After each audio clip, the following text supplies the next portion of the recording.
ഈ സിനിമാ രംഗത്തെ മാഫിയ ഗ്രൂപ്പിന്റെ പീഡനം ലൈംഗികമായിട്ടല്ലെന്ന് മാത്രമേ ഉള്ളൂ. ഏറ്റവും ശക്തമായ പീഡനം ഏറ്റുവാങ്ങിയിട്ടുള്ള ഒരു അഫക്റ്റഡ് പേഴ്സണാണ് ഞാൻ. അതുകൊണ്ട് തന്നെയാണ് എനിക്ക് ഇക്കാര്യത്തിൽ ശക്തമായിട്ട് ചില കാര്യങ്ങൾ പറയാനുള്ളത്. ഞാനത് വർഷങ്ങൾക്ക് മുമ്പ് പറഞ്ഞതാണ്.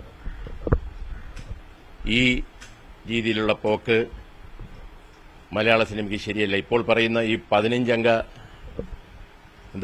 പവർ ഗ്രൂപ്പ്, ഈ ഗ്രൂപ്പിനെ പറ്റി മലയാള സിനിമയിൽ ഉണ്ടാക്കിയ ഒരു ട്രേഡ് യൂണിയൻ, തൊഴിലാളികൾക്ക് വേണ്ടി ഉണ്ടാക്കിയ ഒരു ട്രേഡ് യൂണിയന്റെ ജനറൽ സെക്രട്ടറി എന്നുള്ള നിലയിൽ അന്ന് ആ ട്രേഡ് യൂണിയൻ ഉണ്ടാക്കിയത് താഴേക്കിടയിലുള്ള തൊഴിലാളികൾക്ക് വേണ്ടിയായിരുന്നു.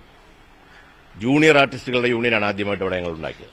ജൂനിയർ ആർട്ടിസ്റ്റുകളായിട്ട് ജോലി ചെയ്ത് മുന്നോട്ട് വരുന്ന സ്ത്രീകൾക്ക് വേണ്ടി വലിയ തീരുമാനങ്ങൾ എടുത്തിരുന്നു. പക്ഷെ അതെല്ലാം ഈ പറയുന്ന എന്റെ ഭാഷയിൽ പറഞ്ഞ ഈ വരേണ്യവർഗത്തിനൊട്ടും ഇഷ്ടപ്പെട്ടിരുന്നില്ല. ഇന്നത്തെ പത്രത്തിൽ വളരെ വ്യക്തമായിട്ട് എഴുതിയിരിക്കുന്നു, മാക്ട തകർത്തതിന്റെ മുന്നിൽ നിന്നതൊരു നടനായിരുന്നു. അദ്ദേഹം 40 ലക്ഷം രൂപ അഡ്വാൻസ് മേടിച്ചിട്ട് ആ സിനിമ ചെയ്യണമെങ്കിൽ സംവിധായകനെ മാറ്റണമെന്ന് പറഞ്ഞപ്പോൾ ആ മാക്ട അന്ന് ന്യായത്തിന്റെ കൂടെ നിന്നു. അതിന്റെ പേരിൽ ആ നടൻ സംഘടനയെ തകർത്തു. പല രീതിയിലും വിനയന്റെ നേതൃത്വത്തിലുള്ള മാക്ട ഫെഡറേഷൻ, ആദ്യമായിട്ട് മാക്ട ഫെഡറേഷൻ ഉണ്ടായപ്പോൾ ഞങ്ങൾ അന്ന് 150 രൂപ ശമ്പളമുള്ള ഡ്രൈവർമാർക്ക് അത് 300 ആക്കണം എന്നും പറഞ്ഞ് ഡിമാൻഡ് കൊടുത്ത് സമരം വരെ ചെയ്തു. ആ കാലം തൊട്ട് ഇവന്റെ നേതൃത്വത്തിലുള്ള ഈ സംഘടന മുന്നോട്ട് പോയ പ്രശ്നമാണെന്ന് തോന്നിയ നമ്മുടെ പ്രമുഖരുണ്ടായിരുന്നു.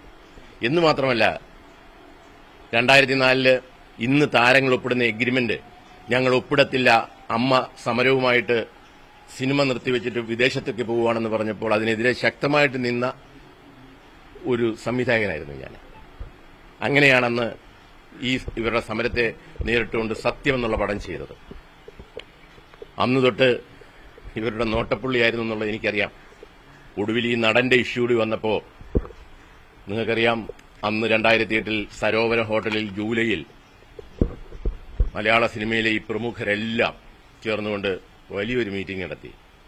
അവിടെ വെച്ചാണ് അന്നത്തെ തൊഴിലാളി സംഘടനയായ മാക്ട ഫെഡറേഷനെ തകർക്കുന്നതും പകരം ഒരു സംഘടന ഇവർ സ്പോൺസർ ചെയ്തുകൊണ്ട് അമ്മയും പ്രൊഡ്യൂസേഴ്സ് അസോസിയേഷനും ഒക്കെ വലിയ ഫണ്ട് കൊടുത്തിട്ടാണ് അന്ന് ആ സംഘടന ഉണ്ടാക്കുന്നത്.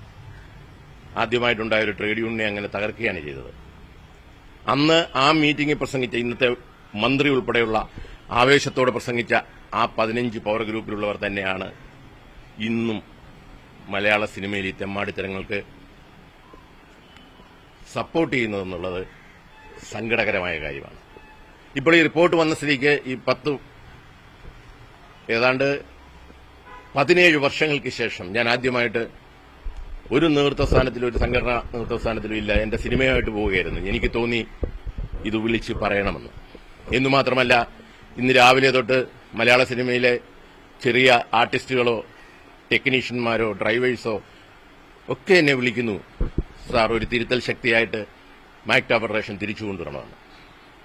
അന്ന് മാക്ട ഫെഡറേഷനെ തകർത്തുകൊണ്ട് സംഘടന ഉണ്ടാക്കിയത് ഇത്തരം ചില വൃത്തികേടുകൾക്ക് എതിര് നിൽക്കാൻ ആരും ഉണ്ടാകരുതെന്നുള്ള ഉദ്ദേശത്തോടു കൂടി തന്നെയായിരുന്നു എന്ന് ഞാൻ വിശ്വസിക്കുന്നു.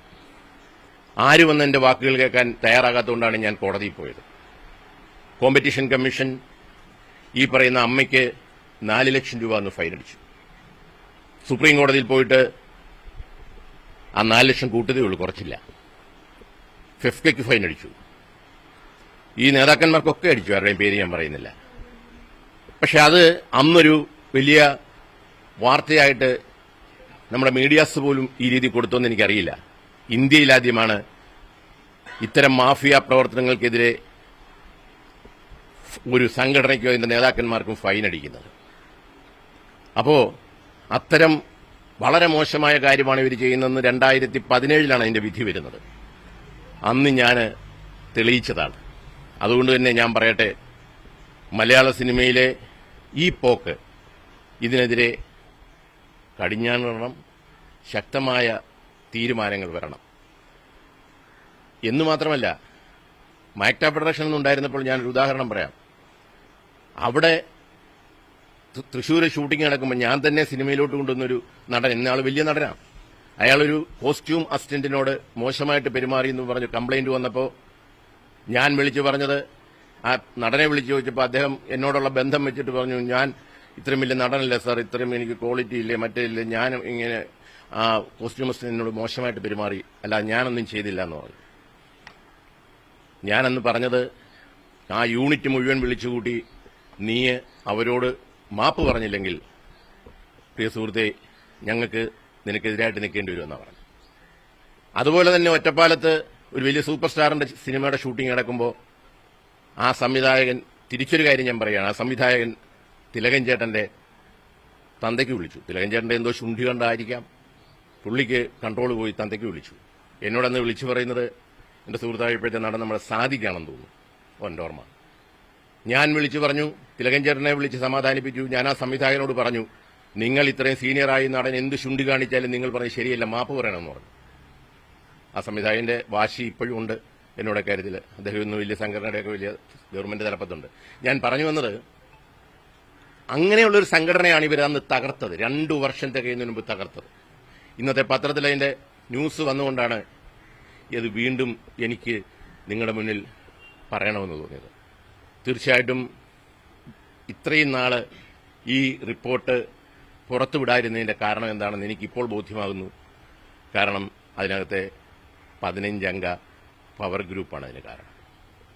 ഞാനൊരു കാര്യം പറയുന്നു, ബഹുമാനപ്പെട്ട മന്ത്രി കോൺക്ലേവ് വിളിക്കുന്നതൊക്കെ വളരെ നല്ല കാര്യമാണ്.